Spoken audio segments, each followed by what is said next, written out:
All right, guys, the CrossFit Open 25.1 has been announced, and I am going to cover everything you need to know in this video. We're going to talk about the announcement, my first thoughts, my initial reactions. We're going to analyze the workout. I'm going to provide strategy for different athletes, elite versus RX versus scaled, warming up and priming for peak performance, how to execute, how to crush this workout on game day, and should this be a one and done or a redo workout? I'll have a couple of final thoughts and key takeaways, and then you're off to the races for 25.1. Looking to boost your performance? Whether I'm training, in the sauna, or just living life, staying hydrated is key. But water alone isn't enough. That's why I use Element. 1,000 milligrams of sodium, 200 milligrams of potassium, 60 milligrams of magnesium, no sugar, no junk, just what your body needs to perform, recover, and feel its best. It keeps me cramp-free, sharp, and ready for what's next. Want to try it? Grab a free sample pack with your first order at drinkelement.com/Jason Grubb. That's drinklmnt.com/Jason Grubb.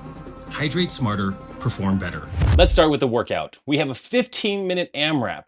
In this 15-minute AMRAP, we have 3 lateral burpees over a single dumbbell, 3 dumbbell hang clean to overheads. So you pick the dumbbell up, you can do that first clean to your shoulder, and then overhead with lockout arm right next to your ear. And then the remaining reps need to be hang clean to overhead. So for most of us, the smart way to do that would be hang clean push press, hang clean and jerk. One of those two makes sense. And a 30-foot walking lunge. That's 2 lengths of 15 feet. It's a very simple workout. 3, 3, 15, 15. On the second round, you add 3 reps to the movements that have 3 reps. You've got now 6 burpees, 6 dumbbell, hang clean shoulder to overhead, then 15 feet of walking lunges and 15 back. Then you've got 9, 9, 15, 15, 12, 12, 15, 15, so on and so forth for 15 minutes. My first thoughts and reactions to this workout is that this is a sneaky one. You start off with just low sets, 3, 3, 6, 6, 9, 9. We know that those are just gonna be smooth, you're gonna feel good, and then the volume is gonna creep up on you like nothing else. It's gonna turn into a battle the deeper you get into this workout, which is pretty typical for open style workouts. It's gonna expose your engine and how well you are prepared for this, and it demands a smart pacing strategy. What stands out? The burpee volume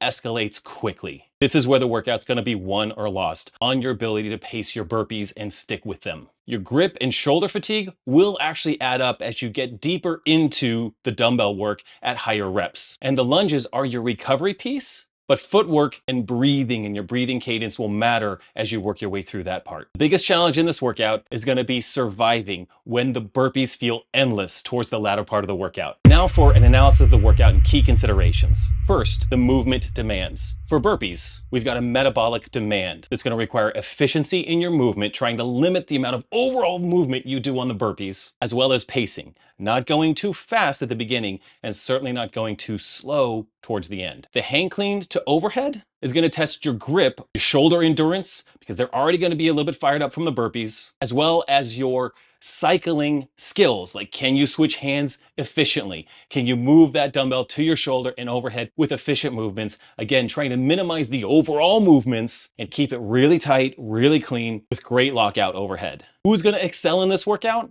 Engine athletes. That's to be expected, especially in the first workout of the CrossFit Open. If you can keep moving without redlining, you'll crush this workout. Efficient movers, those with smooth cycling on the dumbbells and efficient movements on burpees, will survive those later rounds. And athletes with a game plan. Go in too hot and you'll regret it. If you're at the 3-minute mark and you're ready to put your hands on your knees in exhaustion, you've made terrible mistakes. So here's some common pitfalls to avoid in this workout. Number 1, blasting through those early rounds too fast. This will spike your heart rate way too soon. Hanging onto a dumbbell too long. I think big sets like 9 with one arm and 9 with the other arm, I think that's a mistake. I think what we probably want to do on this workout is alternate arms. Maybe the first round we do 3 with one arm, but once we get to the 6, we're gonna switch arms with each rep. That's gonna keep that grip from getting overly fatigued and from either one of your shoulders absolutely dying. You're gonna want to avoid sloppy burpees. Any movement in CrossFit that's done in a sloppy way just throws off all kinds of extra energy that you don't need to be spending. Keep those burpees tight, stay low to the ground. Even if they're not super fast, don't do anything extra. You're gonna step up, hop over, drop. Step up, hop over, drop. Really efficient. Let's talk about strategy for different types of athletes. For elite athletes, teenagers, individuals, masters will be unbroken on the dumbbells at least through the set of 12. Burpees are obviously unbroken. Lunges are obviously unbroken. They'll have a smooth burpee pace from the start, and it'll look the same from rep 3 to rep 18, 21. You want that to look the same, and that's what elite athletes will demonstrate. They'll also use a push jerk for that dumbbell work. It's not a clean and then strict press. You want to have that be a push jerk or a push press. That would make sense as well, but you want your legs to be involved in getting that dumbbell overhead to minimize that shoulder fatigue. And these athletes will start to ramp up and then end up sprinting once they get around that 13 and a half minute mark until they hit that 15-minute mark. RX athletes want to be smart with the dumbbell. The dumbbell fatigue is going to set in. So if you're an RX athlete, you probably want to start breaking up the dumbbells when you get to the set of 12. Maybe 6, set it down, shake it up, 6, set it down. That's not going to be that far into the workout. Probably 2 or 3 minutes into the workout, you're already going to be there. Start thinking about the fact that you've got to go from 12 to 15 to 18 to 21, 24, 27, 30. You're so deep into this workout, you want to manage your fatigue early. So setting down the dumbbell to take a quick break is totally fine and makes a lot of sense. Let that grip fatigue die down, let that shoulder fatigue die down, also keeping that heart rate under control. On the burpees, you might do something like 6 burpees. If you're doing, those larger sets, maybe do 6 burpees, take a breath, and then maybe 6 more and take a breath. It's all about heart rate management. You're also going to want to breathe intentionally as you transition through the movements. You're going to accumulate a little extra time by taking that breath. But again, it's all about trying to keep things calm as you work your way through that workout. At the 12-minute mark, go ahead and speed up, but don't move too fast, especially for RX and scaled athletes. And it's not like the elite athletes are moving much faster. They're pacing this as well and being smart. RX athletes, make sure you don't jump too high over the dumbbell. This is something I see all the time. You're moving quick, you feel good, especially early on. You're jumping high. You want to just hop skip over, just a really low hop skip, keeping your whole body low. You're not standing up tall and jumping over it. This is really not even a good looking burpee. Just keep it low, keep it really efficient, and don't over jump on the burpees. For scaled athletes, in order to keep that heart rate under control, you might step over the dumbbell. If you're not submitting a score, you're not trying to go RX, you might want to reduce that dumbbell weight. If this is your first year, you haven't been doing it that long, go with a lighter dumbbell. This is a very long workout, and there is nothing that says you have to do the prescribed weights the first time you're doing the CrossFit Open. It's fun to do that. This workout is very accessible to all ages. It makes sense, but if you're really new to this and you just want to get a great workout in, step over the dumbbell on burpees, use a lighter dumbbell, and like the other athletes, use that walking lunge as a way to breathe and recover and get a little bit of rest as you work your way through this workout. Here's how I like to get warmed up for a workout like this. I'm going to start with 3 minutes on the rower or 3 minutes taking a jog on the runner to get that heart rate going and get that blood flow going. I'm gonna do some air squats, mix in some scap push-ups to get my shoulders moving, and do some inchworms with a push-up. This is to get the whole body ready for the massive amount of burpees we're about to complete in the workout. Then I'm gonna grab a dumbbell. I'm gonna do a couple of rounds of 5 lateral hops over the dumbbell, 6 dumbbell hang clean and shoulder to overheads, just to, again, get that body moving with something light. As it gets closer to go time, I'm gonna do 2 rounds, 3 burpees over the dumbbell, 3 hang clean to overheads, and a 15-foot walking lunge. And I'm gonna go through that 2 or 3 times. I wanna have a bit of a heart rate. I want a little bit of blood flow in my muscles. I always feel better when I have a couple of rounds of a workout done and then I actually do the workout. That's what I'm going for here. I'm trying to get a bunch of movement done so that I feel good, I feel ready. I've got that heart rate just up there, maybe even to the zone 2 level, and then rest a minute, 3, 2, 1, let's get this thing done. So how to crush this workout on game day? Here's my game plan. Boulder athletes, we like to color code our workouts so we have an idea of kind of what heart rate zone we're going for or the level of intensity we're applying to a workout. And this workout actually has 3 different intensities that we're anticipating. For the rounds where you have anywhere from 3 burpees to 12 burpees, this is gonna be a yellow workout. This is zone 3. This is a sustainable pace. We're moving at a pace that, like, if you told us to just kind of hang out at that pace, we could hang out at that pace for a long time, 20, 30 minutes. It's challenging. It's not zone 2, but it's it's something that is sustainable. Once we get to the rounds where we have 15 reps all the way up to 21 reps,